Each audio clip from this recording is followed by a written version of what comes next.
आज के बिहुर दिन बेसी राजनीतिर संगे आज आमी बोलते चाই না। ওনার সম্বন্ধে जो भी বলার প্রয়োজন ছিলাম কালকে আমি ভালো করে বলে দিয়েছি।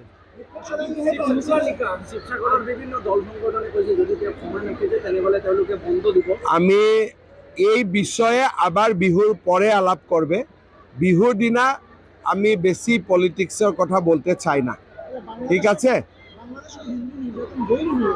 এটা অত্যন্ত গম্ভীর বিষয়।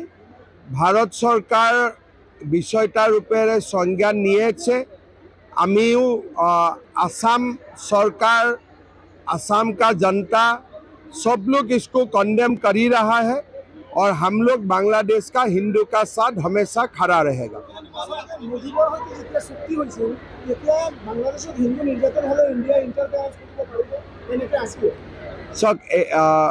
এই ব্যাপারটা ভারত সরকারের ব্যাপার, আমি বলা ঠিক হয় না, কেন বিদেশ সম্পর্কীয় নীতি ভারত সরকার তৈরি করে, রাজ্য সরকার করে না।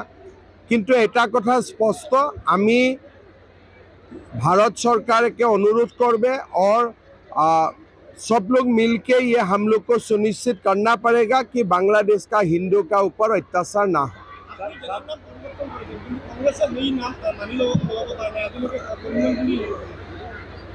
एटो तो श्रीभूमि हो गल, किन्तु कांग्रेसक अलपमान टिউবলাইট ना लाहे लाहे जलिब, गतिके जलाटोतो जलिबই, अलप लाहे लाहे जलिब।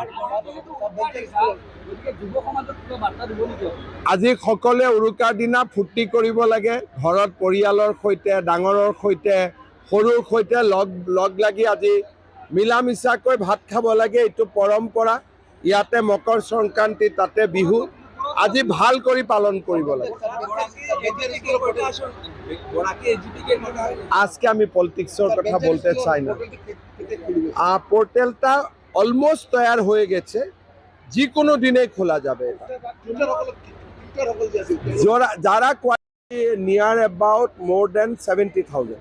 सर, सोशल मीडिया में एक वीडियो बहुत जबरदस्त वायरल हो रहा है जिसमें दिखाया जा रहा है कि भाजपा का 5 ब्रांड एम्बेसडर है, इन लोगों के कारण भारत में भाजपा राज कर रहा है। तो उसमें 5 नंबर है हिमंत बिश्व शर्मा जी, यानी कि आप चौथे में है योगी जी, तीसरे में है अमित शाह जी, 2 नंबर में है मोदी जी और नंबर 1 में दिखाया गया है कि राहुल गांधी जी। तो हम तो हमेशा बोलता हूँ कि जब तक राहुल रहेगा तब तक बीजेपी हमेशा आराम से चुनाव जीतेगा।